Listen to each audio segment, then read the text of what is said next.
Welcome to a complete psychological analysis of one of history's most studied figures. Over the next few hours, we'll explore the mind, motivations, and psychological patterns of Adolf Hitler. This isn't a glorification, it's an examination. A study of how psychology, trauma, and circumstance can shape a person into something monstrous. So get comfortable, relax. And let's begin this journey into the darkest corners of human psychology. Chapter 1. The Early Years and Childhood Trauma. Adolf Hitler was born on April 20th, 1889, in the small Austrian town of Braunau am Inn. To understand the psychology of Hitler, we must first understand his childhood, because childhood shapes everything. His father, Alois Hitler, was a customs official, strict, authoritarian, and often violent. Alois was known for his temper, his need for control, and his frequent beatings of young Adolf. This is our first psychological marker: authoritarian parenting and physical abuse.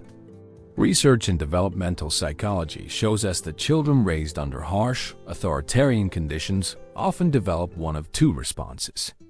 They either become completely submissive, or they internalize that authoritarian model and later reproduce it. Hitler chose the latter path. His mother, Clara, was the opposite: gentle, doting, perhaps overly protective. She showered Adolf with affection, creating what psychologists call an idealized maternal bond. When she died of breast cancer in 1907, Hitler was devastated. He carried her photograph everywhere for the rest of his life. This creates an interesting psychological dynamic. A brutal father figure representing authority and violence, and an idealized mother figure representing purity and loss. Keep this in mind. Becomes important later. As a child, Hitler was described as moody, prone to sudden rages, and deeply resentful of authority, particularly his father's authority. He fantasized about being an artist, a creative soul trapped in a world that demanded conformity. He was also described as lazy by his teachers, someone with potential who refused to apply himself unless the subject interested him. This pattern of selective engagement, of only caring about things that fed his ego or his interests, this pattern would continue throughout his entire life. The rejection years. Vienna, 1907 to 1913. Now let's move forward to perhaps the most psychologically formative period of Hitler's life: his years in Vienna. In 1907 and 1908, Hitler applied to the Academy of Fine Arts in Vienna twice. Both times, he was rejected. The rejection letters stated that while his architectural drawings showed promise, his figure work was unsatisfactory. For someone who had built his entire identity around being a future great artist, this rejection was catastrophic. It's here that we see the formation of what psychologists call narcissistic injury. Narcissistic injury occurs when someone with an inflated sense of self or fragile ego experiences a major blow to their self-image. Instead of accepting the feedback and growing from it, the narcissistic mind externalizes the failure. It wasn't that Hitler's art wasn't good enough. No, it was that the Academy was controlled by Jews, by modernists, by people who didn't understand true German art. This is crucial to understand. Hitler never accepted personal responsibility for his failures. Every setback was someone else's fault. Every rejection was a conspiracy. During his Vienna years from 1908 to 1913, Hitler lived in poverty, sleeping in homeless shelters, selling postcards and paintings to tourists. He was essentially a failed artist, a nobody, and this ate away at him constantly. Vienna at this time was a melting pot. Jews, Slavs, Hungarians, Germans all living together. Hitler developed an obsession with racial purity during these years. Why? Psychologically, it gave him someone to blame. It gave his failures meaning and context. If you're suffering because you're lazy or untalented, that's unbearable. But if you're suffering because you're a victim of a vast conspiracy by inferior races. Well, now you're a tragic hero. Now your suffering has meaning. This is the psychology of scapegoating, and Hitler perfected it. He also spent hours in Vienna's libraries, reading about German nationalism, racial theory, and propaganda techniques. He was self-educating, but only in subjects that confirmed his existing biases. This is called confirmation bias, and it's extremely dangerous when combined with narcissism and resentment. Chapter 2. The Making of a Monster. World War I. In 1913, Hitler moved to Munich, Germany, partly to avoid military service in the Austro-Hungarian army. But when World War I broke out in 1914, he volunteered for the German army with enthusiasm. This is psychologically fascinating. Hitler finally found a place where he belonged. In the army, his lack of social skills didn't matter. His strange intensity was actually valued, and for the first time in his life, he received recognition. He served as a dispatch runner, a dangerous job, and he was awarded the Iron Cross First Class in 1918. His fellow soldiers described him as odd. He didn't participate in the usual soldier banter ... He didn't talk about women or home. He talked obsessively about politics and Germany's greatness. Psychologically, the military gave Hitler what he'd been searching for his entire life: structure, purpose, and a clear enemy. The war years were probably the happiest of his life. And this tells us something disturbing. He thrived in conflict ... He needed war to feel alive. When Germany surrendered in November 1918, Hitler was temporarily blinded by a British gas attack and was in a military hospital. He later described hearing about the surrender as the worst moment of his life. Worse even than his mother's death. Why?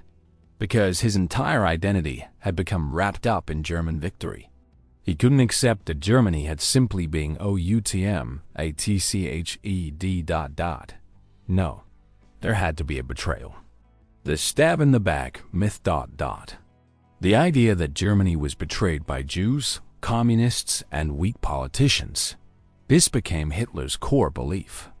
Again, we see the pattern ... External blame, conspiracy theories, and an absolute refusal to accept reality when reality contradicts his self-image. The psychology of his speeches and charisma.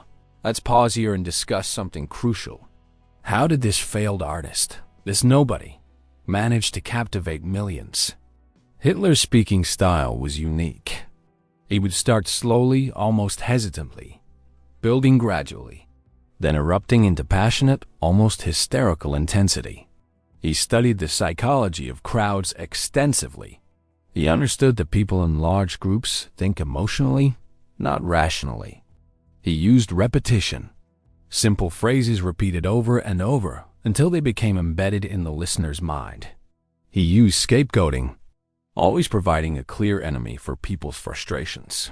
And he used grandiosity, promising not just improvement, but greatness ...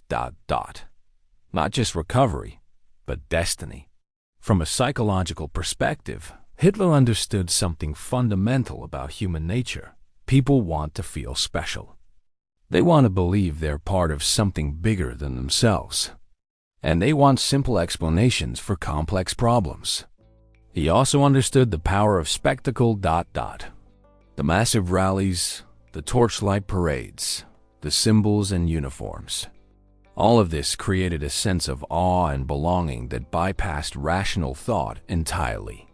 Albert Speer, his architect and later armaments minister, said that Hitler's charisma in person was almost hypnotic ... That even intelligent people found themselves agreeing with him against their better judgment. This is the psychology of cult leadership.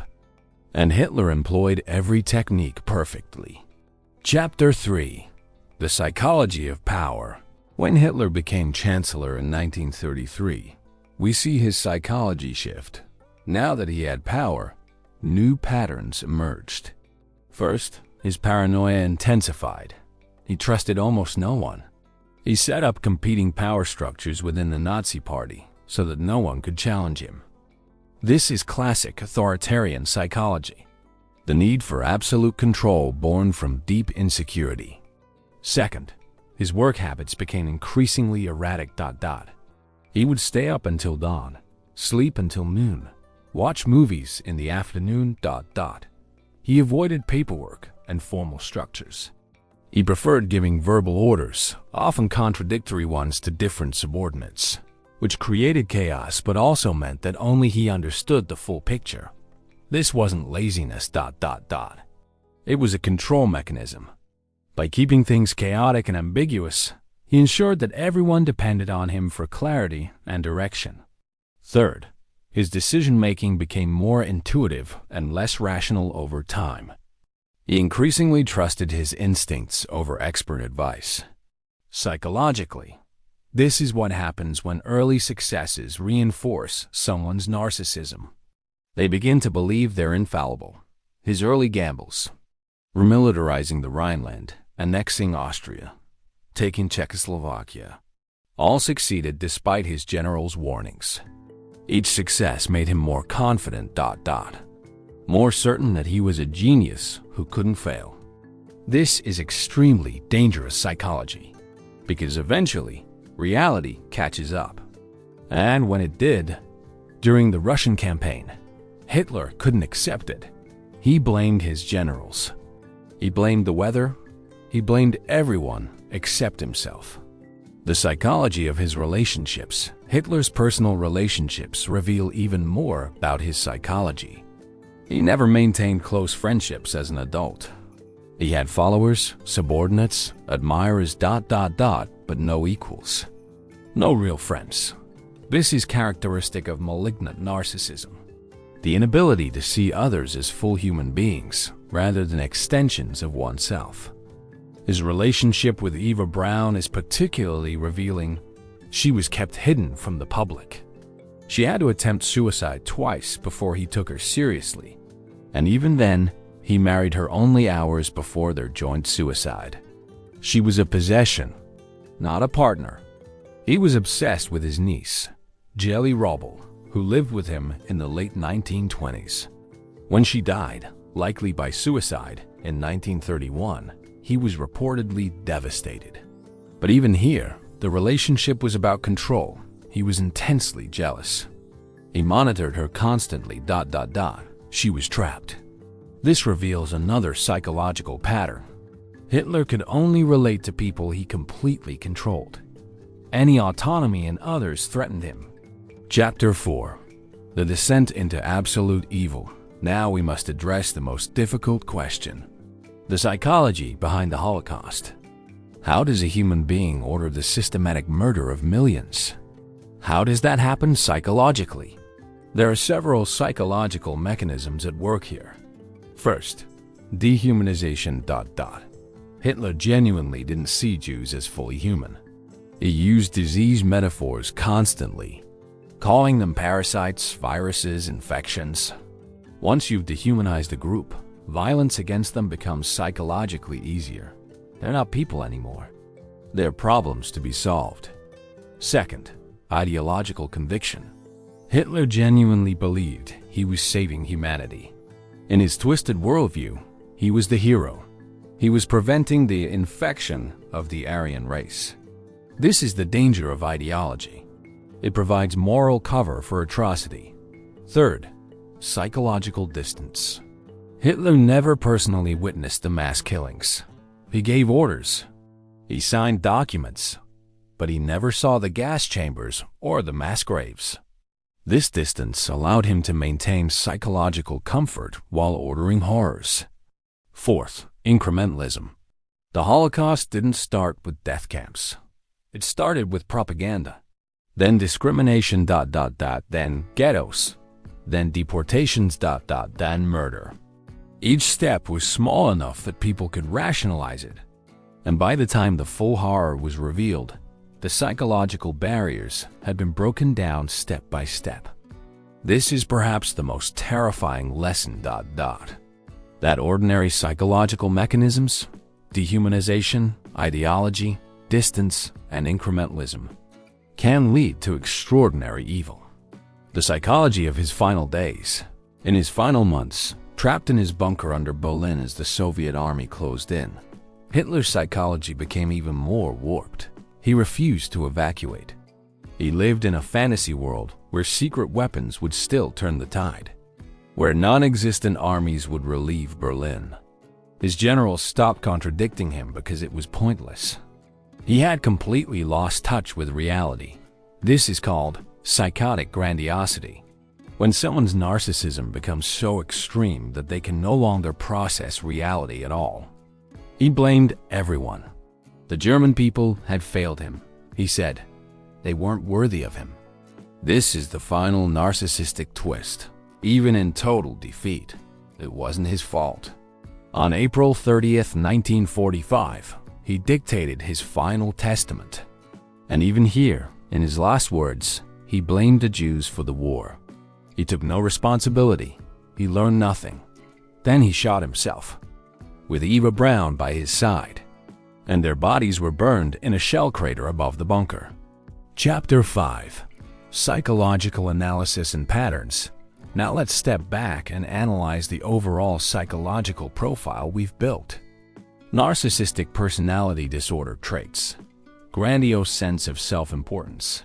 Preoccupation with fantasies of unlimited success and power. Belief in being special and unique. Need for excessive admiration. Sense of entitlement. Interpersonally exploitative behavior.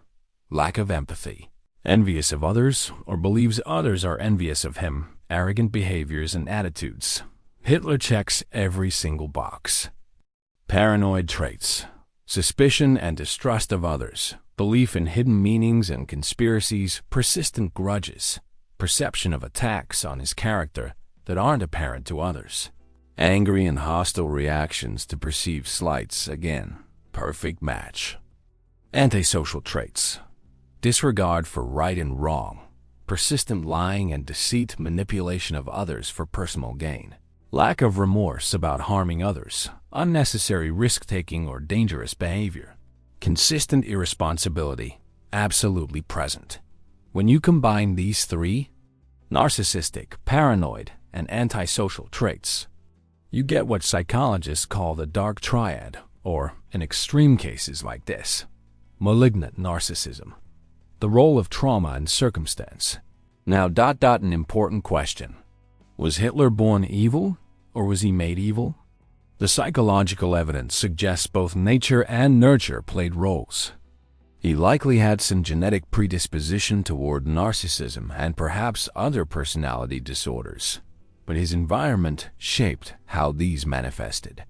His abusive father, his idealized mother, his repeated failures and rejections, his experience in World War I, the chaos of post-war Germany, the economic desperation, all of these created the perfect storm for his pathology to flourish.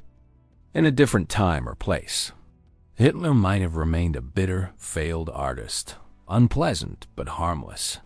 But the specific circumstances of 1920s and 1930s, Germany gave him the opportunity to channel his pathology into political power. This is a crucial lesson. Individual psychology matters, but so does historical context. Monsters don't emerge in a vacuum.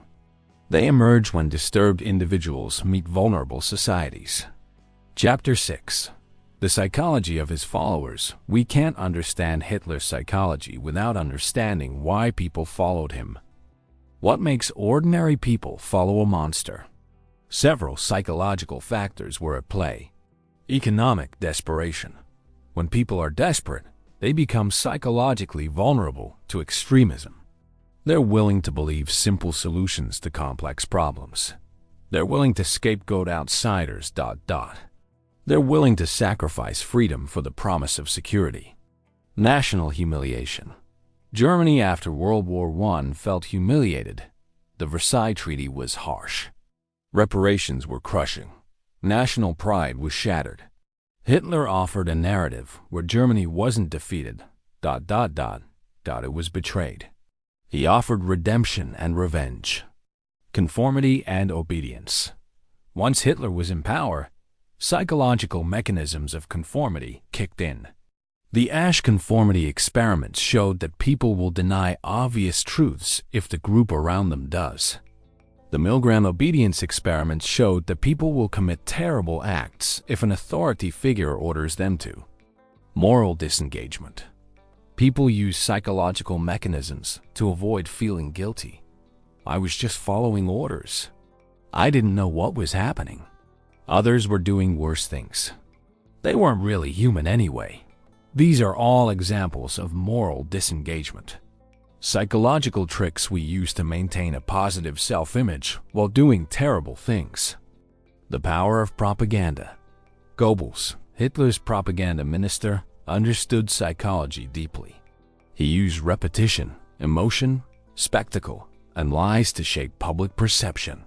When you control information, when you repeat messages constantly, when you appeal to emotion rather than reason, you can make people believe almost anything. Cognitive biases and group psychology. Hitler and the Nazis exploited specific cognitive biases. Confirmation bias. People seek information that confirms their existing beliefs. Nazi propaganda gave people evidence for their prejudices. In-group, out-group bias. Humans naturally favored their own group and distrust outsiders. Nazis amplified this to murderous extremes. Authority bias. People trust and obey authority figures.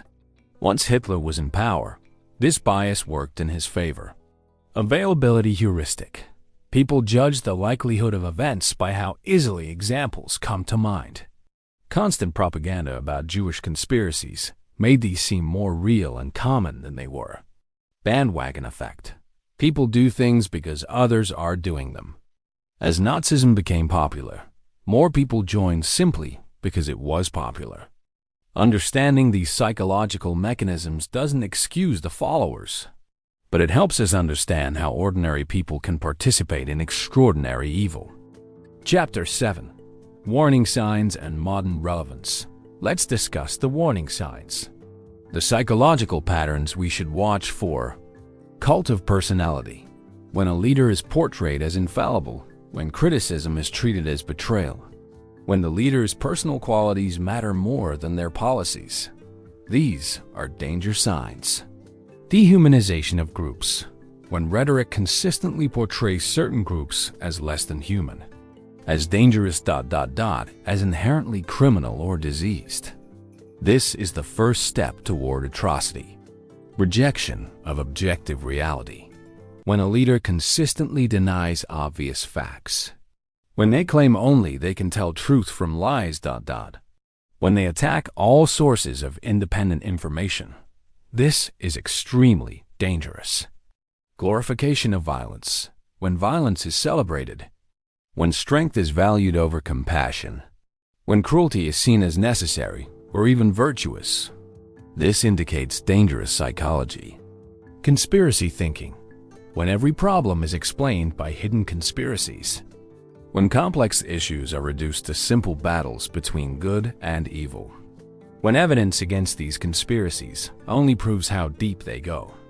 This is the psychology that enables extremism. US versus them mentality. When politics becomes about identity rather than policy.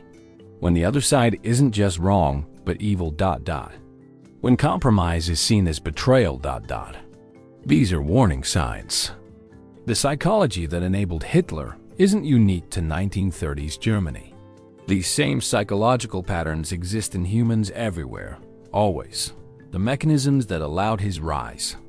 Conformity, obedience, moral disengagement, cognitive biases. These are features of human psychology, not bugs. The psychology of evil. This brings us to a fundamental question. What is evil from a psychological perspective? Some psychologists argue that evil doesn't exist, that it's just a label we apply to extreme versions of normal human behaviors. Others argue that certain actions and people cross a line into genuine evil. From Hitler's perspective, from inside his own mind, he wasn't evil. He was the hero of his own story. He was saving civilization ... He was responding to threats. He was fulfilling Germany's destiny. This is perhaps the most disturbing insight. Evil doesn't require people who think of themselves as evil. It requires people with certain psychological patterns. Narcissism, lack of empathy, ideological conviction, ability to dehumanize others, who gain power in the right circumstances.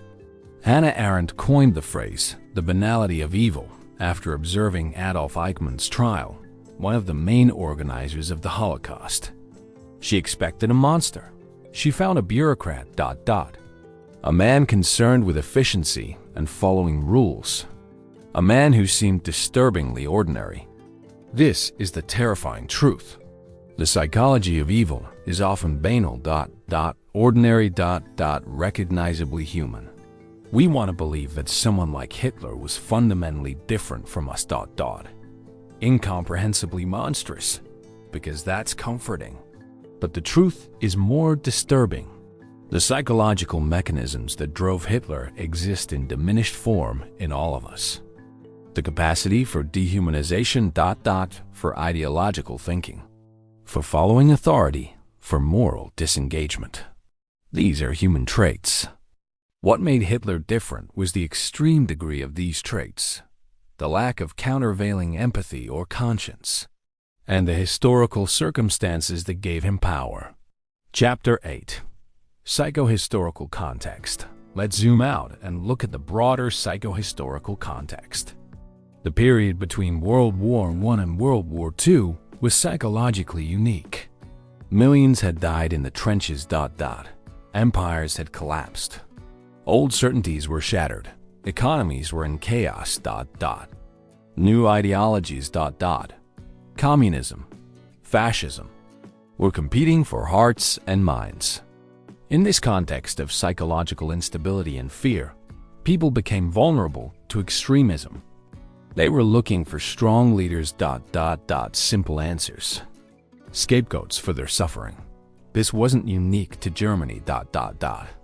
You saw similar patterns in Italy with Mussolini, in the Soviet Union with Stalin, in Spain with Franco.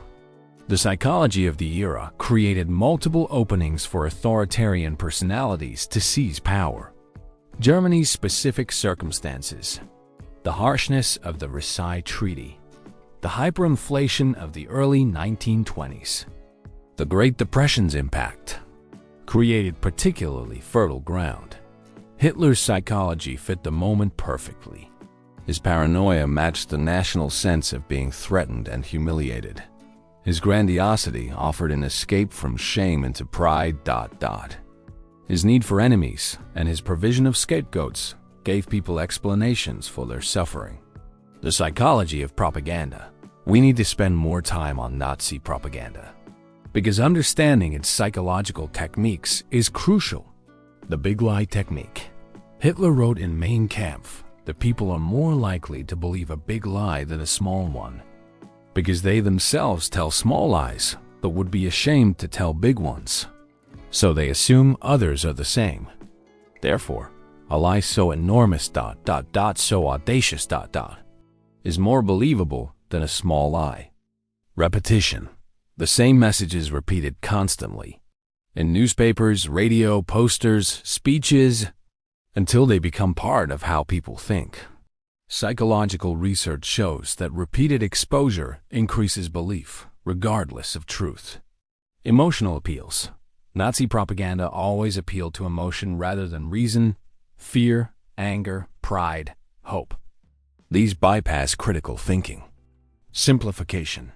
Complex economic and political problems were reduced to simple narratives. Germany is great but was betrayed by Jews and communists. This simplification is psychologically satisfying because complexity is uncomfortable. Spectacle. The massive rallies, the uniforms, the symbols, the music, all created emotional experiences that bypassed rational thought. When you're standing in a crowd of thousands, all chanting together, feeling that sense of unity and power, critical thinking shuts down. Control of information. By controlling newspapers, radio, and film, by burning books, by punishing dissent, The Nazis created an information environment where their version of reality was the only one most Germans encountered. From a psychological perspective, this is mind control. Not in a mystical sense, but in the practical sense of shaping how people think by controlling what information they receive and creating emotional states that bypass critical thinking. Chapter 9. The Psychology of Resistance. Not everyone followed Hitler. Some Germans resisted. Some helped Jews escape. Some tried to assassinate him. What made these people different psychologically? Research on moral courage and resistance to authority shows several factors. Strong personal values. People who resisted typically had deeply held ethical or religious values that they prioritized over obedience or conformity. Prior critical thinking. People who were used to questioning authority, who had education emphasizing critical thinking, were more resistant to propaganda. Personal connections. People who knew Jews personally, who had friendships across group lines, were more resistant to dehumanization. Personality traits. High levels of openness to experience, lower levels of authoritarian submission. Stronger empathy. All predicted resistance. Social support. Having even a few like-minded people. A small community of resistors. Made resistance psychologically sustainable. The psychology of resistance is as important to study as the psychology of conformity, because it shows us that even in the worst circumstances, humans can choose courage over safety, principle over convenience. But it also shows us how difficult this is, the psychological pressure to conform, to obey, to not stand out, these are immense. Most people aren't heroes. Most people go along. And this is a crucial psychological reality we must accept and account for. The trauma psychology of survivors. We should also discuss the psychological impact on survivors. Holocaust survivors showed patterns of severe PTSD, survivor guilt, difficulty trusting others, anxiety disorders, depression. But they also showed remarkable resilience. Many rebuilt lives, had families, found meaning. Viktor Frankl, a psychiatrist and survivor, wrote about logotherapy. The idea that finding meaning in suffering is what makes survival psychologically possible. Those who had a reason to live, a loved one to reunite with, a testimony to bear, a God to serve. These people were more likely to survive psychologically and physically. The intergenerational trauma is also significant. Children and grandchildren of survivors show higher rates of anxiety and PTSD symptoms, even though they didn't experience the trauma directly. Trauma can be transmitted across generations through parenting, storytelling, and possibly even epigenetic changes. This teaches us that the psychological effects of evil extend far beyond the immediate victims. They ripple through time, affecting families for generations. Chapter 10. Lessons for Preventing Future Atrocities. What can we learn psychologically about preventing this from happening again? Education is crucial. Teaching history, critical thinking, media literacy, empathy, These are psychological vaccines against extremism. An educated population is harder to manipulate. Guard against dehumanization. Whenever we encounter rhetoric that portrays any group as less than human, we must consciously reject it. Dehumanization is the psychological prerequisite for atrocity. Maintain democratic norms, strong institutions, free press, independent judiciary, protection of minority rights. These aren't just political structures, they're psychological safeguards. They make it harder for authoritarian personalities to seize absolute power. Personal responsibility.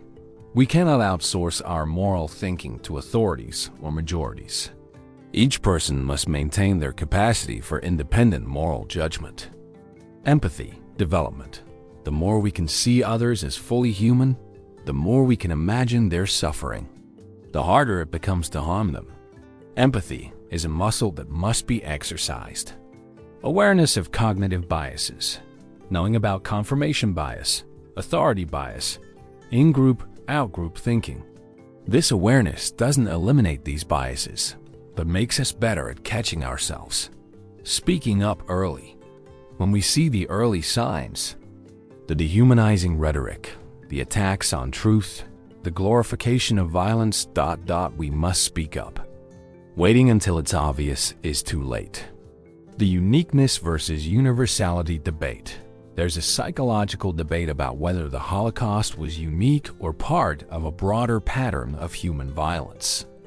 Some argue it's unique, the industrial scale, the bureaucratic efficiency, the specific targeting of Jews for total annihilation, makes it incomparable.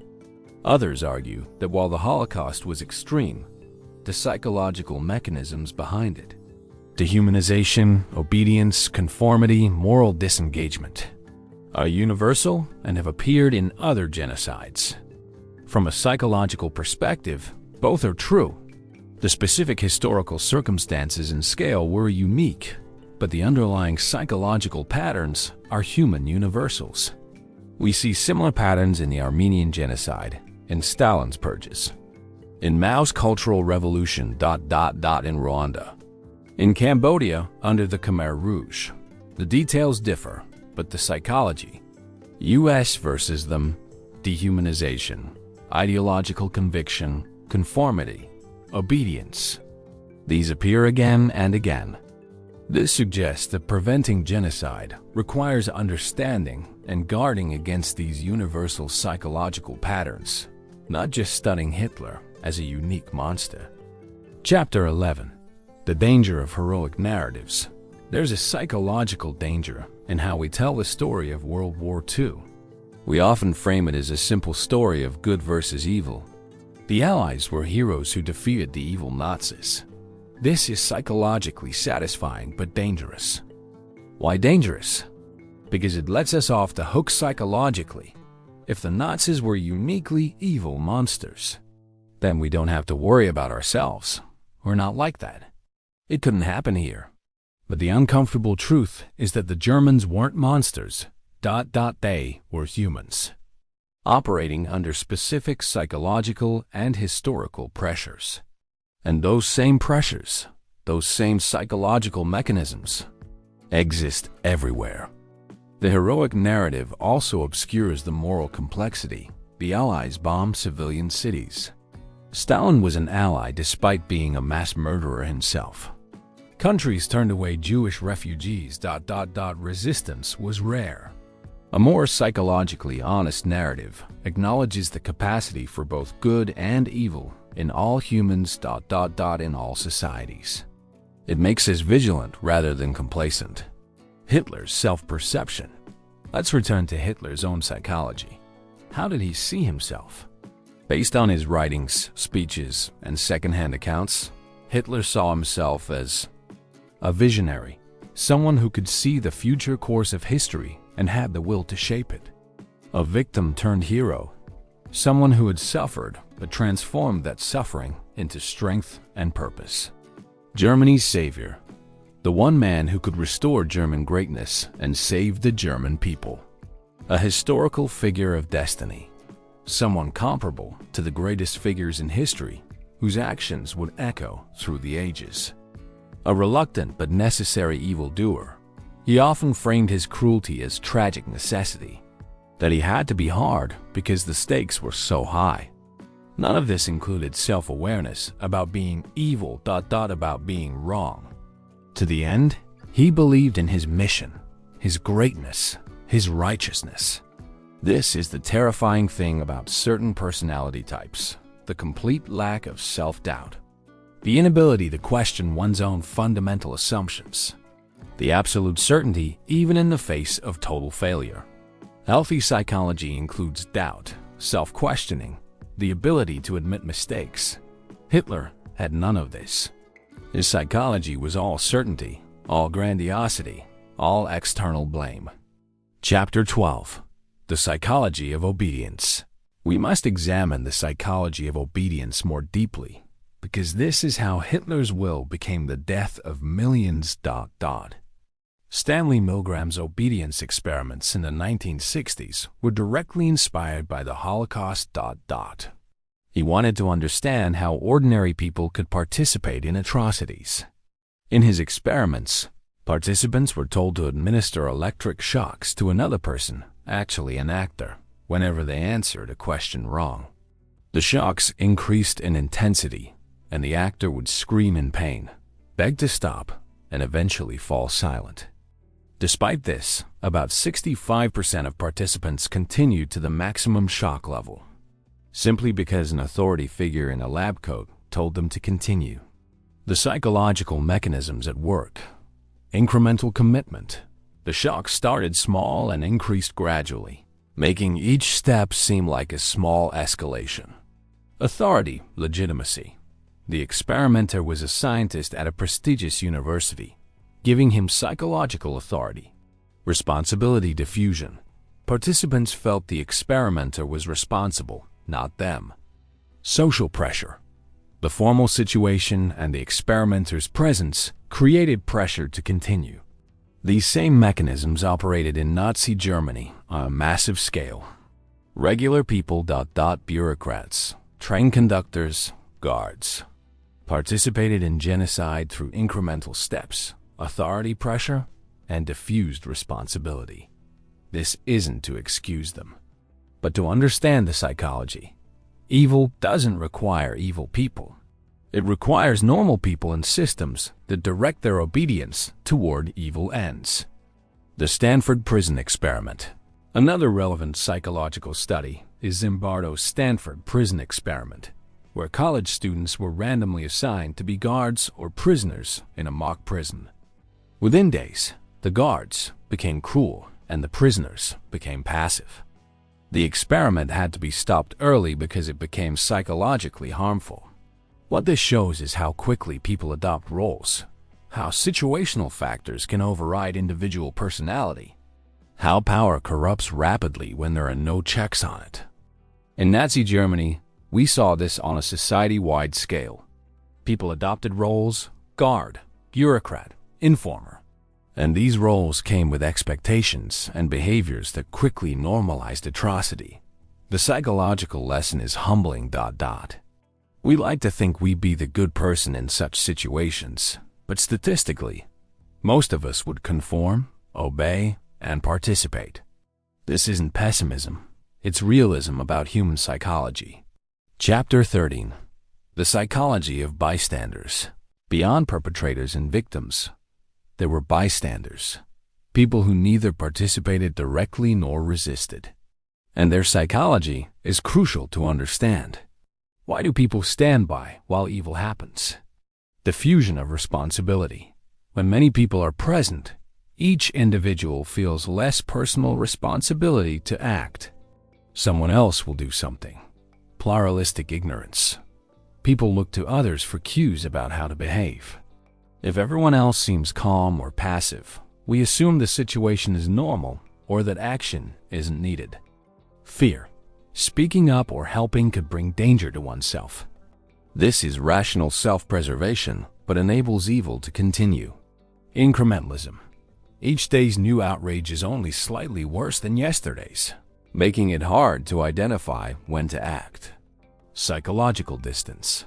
It's easier to ignore suffering that doesn't directly affect us or that we don't directly witness. Just world fallacy. The belief that victims must have done something to deserve their fate, which allows us to avoid feeling obligated to help. Most people in Nazi Germany were bystanders. They didn't join the party. They didn't participate in killings. But they also didn't resist. They looked away. They told themselves it wasn't their business. They rationalized. Psychologically, this is understandable, but morally inadequate. The Holocaust required active perpetrators, but it also required passive bystanders. Evil needs both. The psychology of denial. Many Germans claimed after the war that they didn't know about the Holocaust. And psychologically, this was often genuine. But it was a willful not knowing, a psychological defense mechanism. They saw neighbors disappear. They knew about the camps. They heard rumors. But they didn't want to know the full truth because knowing would require action, and action was dangerous. This is called cognitive dissonance. When we have information that conflicts with our self-image or comfort, we minimize or reject it. It's easier to believe it's just resettlement than it's mass murder. Easier to believe they're criminals who deserve punishment than they're innocent people being slaughtered. This same psychology appears in all atrocities. People nearby claim not to have known. And often, psychologically, they've convinced themselves it's true through selective attention and motivated reasoning. The lesson: we must be vigilant against our own capacity for denial. When something seems wrong, we should investigate rather than rationalize away our concerns. Chapter 14. Psychological Assessment of Hitler. If we could psychologically assess Hitler today, what would we find? Multiple psychologists and psychiatrists attempted to profile Hitler during and after the war. The most famous was the OSS profile by Walter Langer in 1943, which remarkably predicted Hitler would commit suicide rather than be captured. From a modern diagnostic perspective, Hitler would likely meet criteria for several disorders. Narcissistic personality disorder, as we've discussed extensively. The grandiosity, need for admiration, lack of empathy, arrogance, exploitation of others, all clearly present. Paranoid personality disorder, his pervasive distrust, suspicion of conspiracy, hypersensitivity to perceived slights, persistent grudges, textbook paranoid patterns. Antisocial personality disorder, the complete disregard for others' rights and suffering, the deceit and manipulation, the lack of remorse, clear antisocial traits. Some psychologists have argued for borderline personality disorder elements as well. His unstable relationships, his fear of abandonment, his intense and unstable emotions, his impulsivity in later years. The combination is what's called malignant narcissism, a term coined by Erich Fromm specifically to describe Hitler. It combines narcissism, paranoia, antisocial traits, and sadism into a particularly destructive personality constellation. But here's what's important psychologically. Diagnosis isn't explanation or excuse. Understanding Hitler's psychology doesn't make him less responsible. If anything, it makes the evil more chilling because we can see how human psychological patterns, taken to extremes and given power, can produce such horror. The role of amphetamines. We should also discuss the physical factors that affected Hitler's psychology. From 1936 onward, Hitler received daily injections from his physician, Dr. Theodor Morell. These injections increasingly included methamphetamine. Essentially, Hitler was regularly using what we'd now call crystal meth. The psychological effects of chronic amphetamine use include increased grandiosity and confidence. Amphetamines make users feel invincible, brilliant, capable of anything.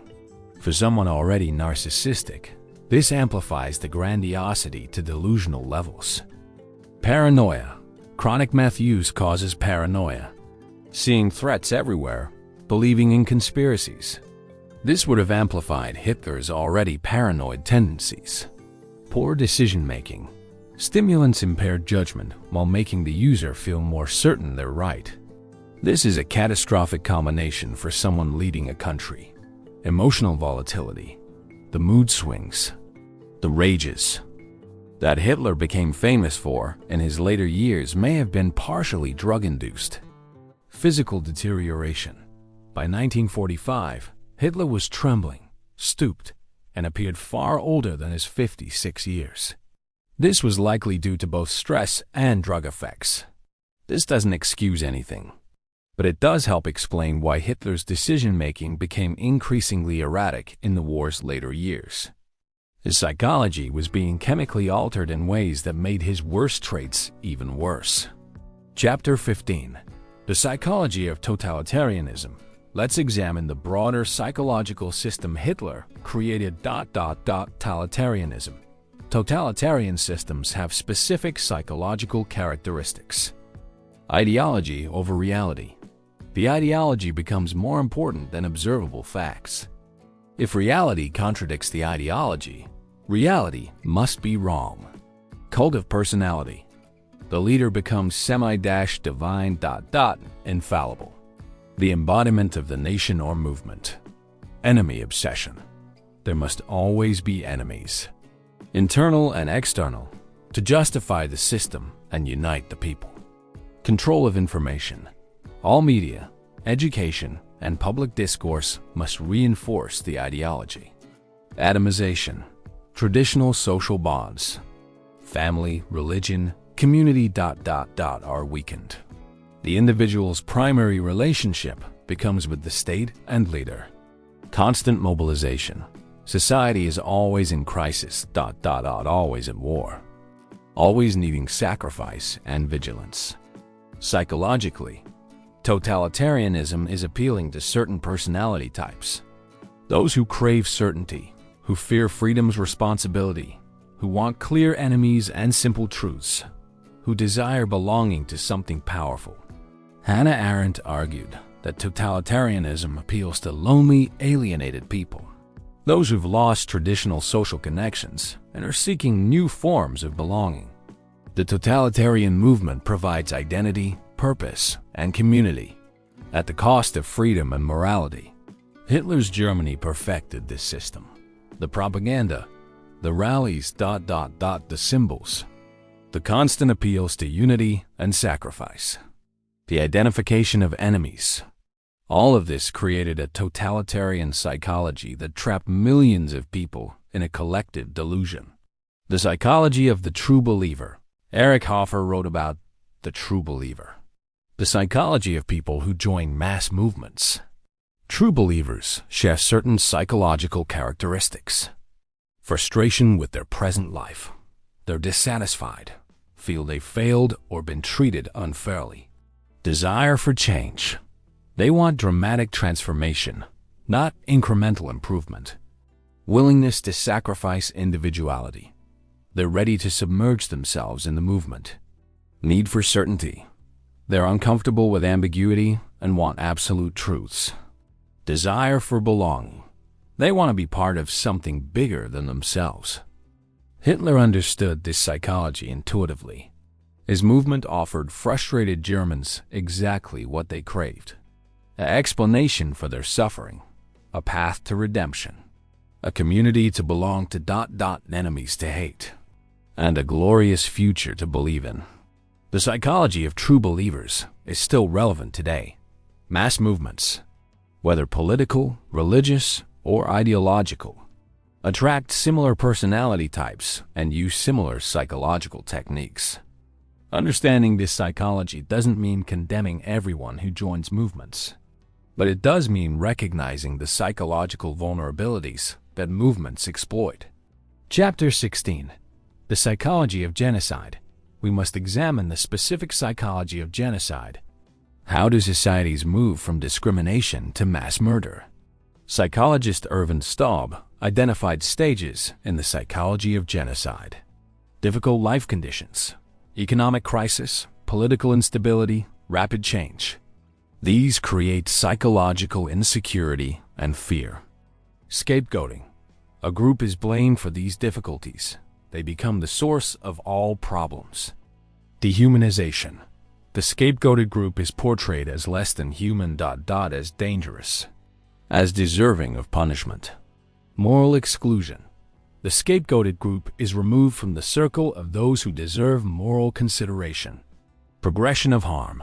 Small acts of discrimination and violence gradually escalate. Each step makes the next seem less extreme. Bystander passivity. Most people neither participate nor resist. They adapt to each new level of violence as normal. Ideology and higher purpose. The violence is framed as necessary for some greater good. The Holocaust followed this pattern exactly. Economic desperation. Scapegoating of Jews, dehumanizing propaganda, legal exclusion, gradual escalation from boycotts to deportations to murder, bystander passivity, an ideology claiming this was necessary for German survival. Understanding this progression is crucial because it shows that genocide doesn't happen suddenly. There are warning signs at each stage, and intervention is possible if people recognize what's happening. The psychology of perpetrators. Research on Nazi perpetrators reveals disturbing psychological truths. Christopher Browning's Ordinary Men studied Reserve Police Battalion 101, which murdered tens of thousands of Jews in Poland. These weren't elite ideologues. They were middle-aged family men, too old for combat, from working-class backgrounds. When first ordered to shoot Jewish civilians at close range, many were horrified. Some asked to be excused, but most participated. And over time, most adapted. The killing became routine. What psychological mechanisms enabled this? Obedience to authority. They'd been ordered by superiors they respected. Conformity. Most others were doing it. Not participating meant standing out. Professional identity. They came to see it as their job, just following procedures. Dehumanization. Propaganda had portrayed Jews as dangerous, as less than human. Moral disengagement. They told themselves it was necessary, that someone else would do it anyway, that they were just following orders. Desensitization. The first killing was hardest. Each subsequent one was easier. Alcohol. They were often given alcohol before killings to reduce inhibitions. Social support. They bonded with their unit, shared their experiences, normalized it together. These weren't monsters. They were ordinary men who, under specific conditions, committed monstrous acts.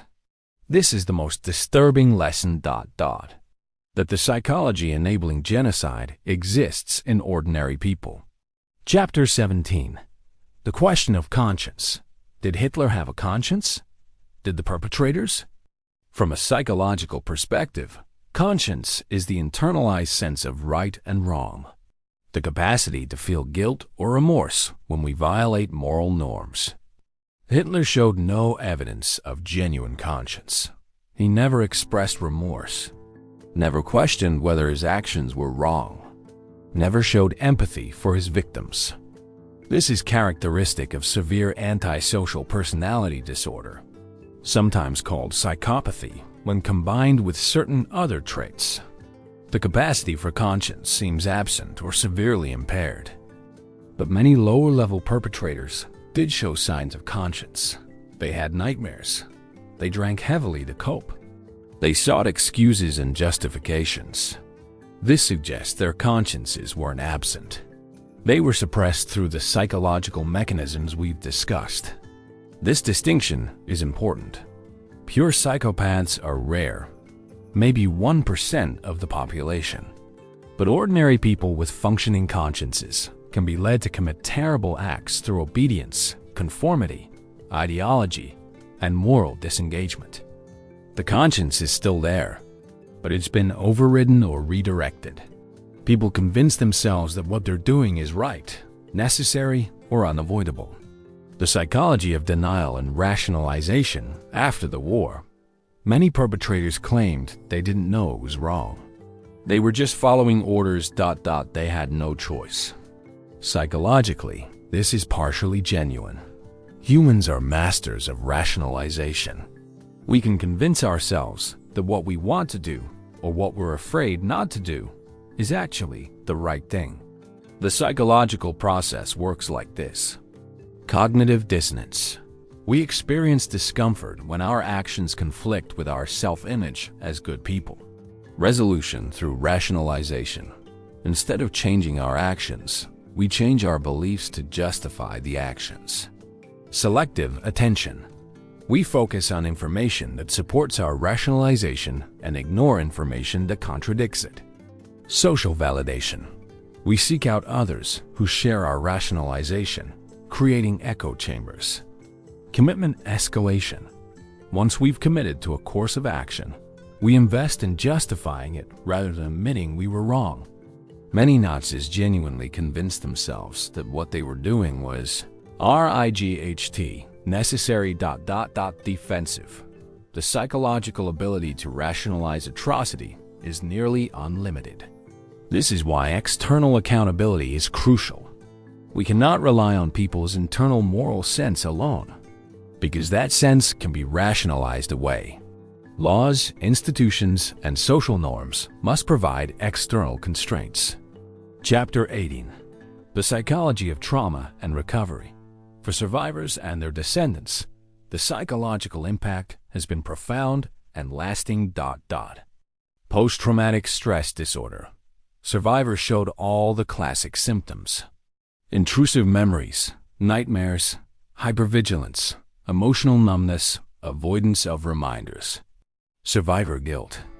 Many survivors felt guilty for surviving when others died, wondering why they lived, whether they could have done more, whether they deserved to live. Trust issues. Having witnessed humanity at its worst, many survivors struggled to trust others or feel safe in the world. Meaning-making. Survivors had to find ways to make sense of senseless suffering.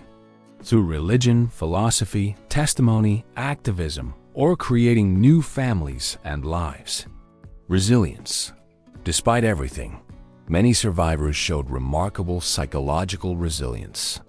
They rebuilt lives, found joy, had families, contributed to society. Research on Holocaust survivors has taught us much about trauma psychology. About PTSD. About resilience. About how humans cope with the unthinkable. Viktor Frankl's work, emerging from his experience in the camps, emphasized that meaning is what makes suffering endurable. Those who had a reason to survive. A purpose, a hope. Were psychologically stronger. This doesn't minimize the horror, but it does show the human capacity to survive psychologically even after the worst experiences imaginable. Intergenerational transmission of trauma. The psychological effects extend beyond survivors to their children and grandchildren. Second-generation survivors, children of Holocaust survivors, show higher rates of anxiety, depression, and PTSD symptoms, even though they didn't experience the trauma directly. How is trauma transmitted across generations? Parenting. Traumatized parents may be overprotective or emotionally distant, or pass on their fears and anxieties. Family narratives. The stories told, or the silence maintained, shapes children's psychology. Modeling. Children learn from their parents' coping mechanisms. Their view of the world is safe or dangerous. Epigenetics. Some research suggests that trauma may cause epigenetic changes that can be inherited, though this is still being studied. Cultural transmission. Beyond individual families, collective trauma shapes communities and cultures. This teaches us that the psychological costs of atrocity extend far beyond the immediate victims and perpetrators. Trauma ripples through time, affecting generations, creating cycles of suffering that can persist for decades or longer. Breaking these cycles requires conscious psychological work. Therapy. Meaning-making. Creating new narratives, building trust and safety. Chapter 19. Psychological lessons for today. What are the key psychological lessons we must carry forward? The ordinariness of evil. Evil doesn't require monsters. It requires ordinary people in toxic systems.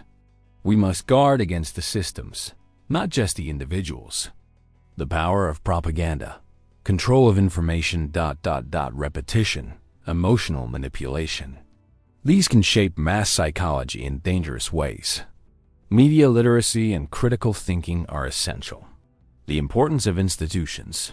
Strong democratic institutions, checks and balances. Rule of law. Free press. These aren't just political niceties.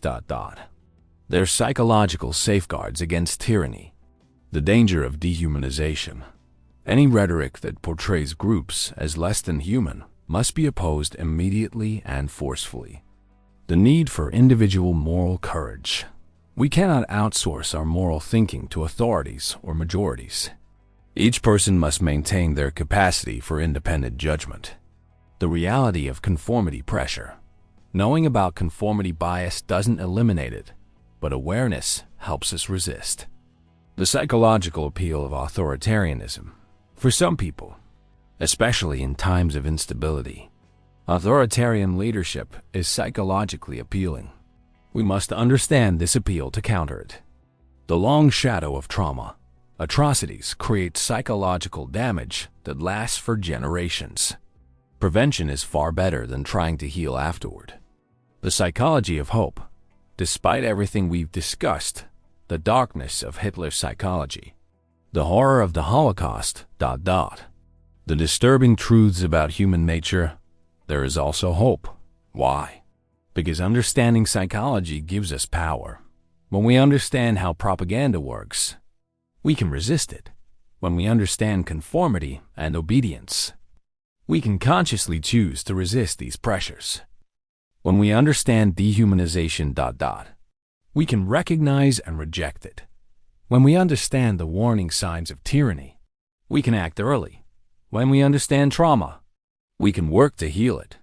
The Holocaust happened because of specific psychological mechanisms operating under specific historical conditions. Those mechanisms are still present in human psychology, but they're not inevitable or uncontrollable. Every day, people resist conformity pressure, question authority, show moral courage, extend empathy to outgroups. These acts of psychological resistance are how we prevent future atrocities. Psychology isn't destiny. Understanding our vulnerabilities allows us to guard against them. Chapter 20. Final reflections. We've spent these hours examining the psychology of Adolf Hitler and the system he created. What should we take away from this examination?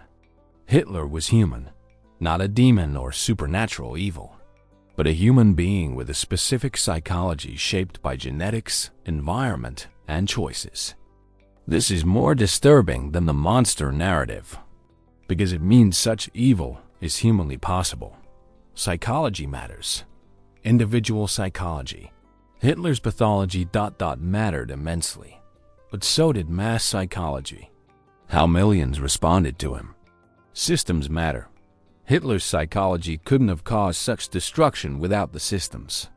Political, economic, social, psychological. That enabled him.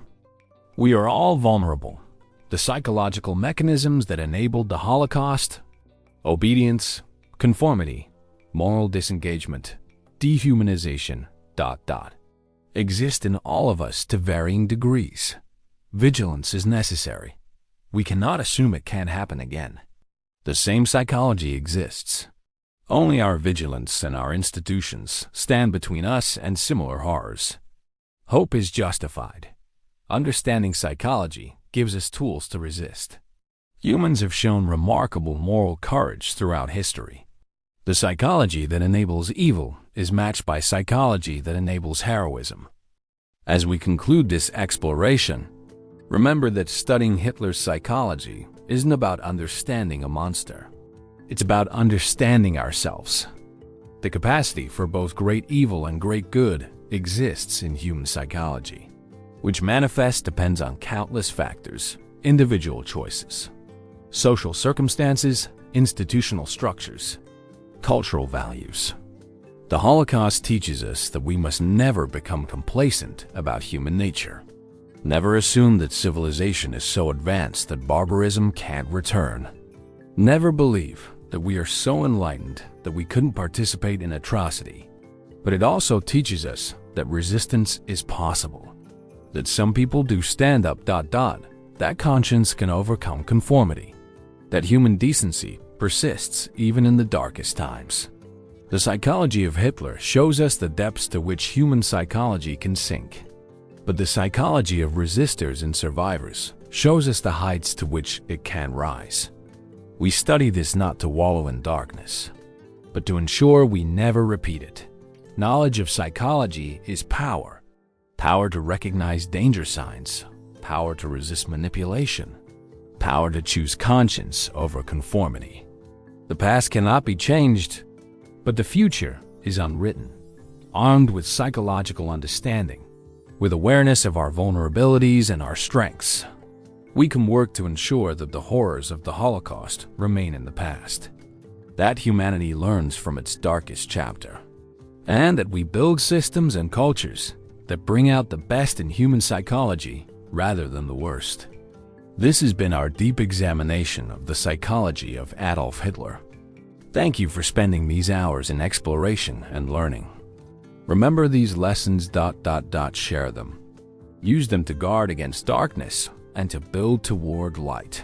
Sleep well, and let these insights settle into your understanding, helping you recognize both the dangers and the possibilities within human psychology.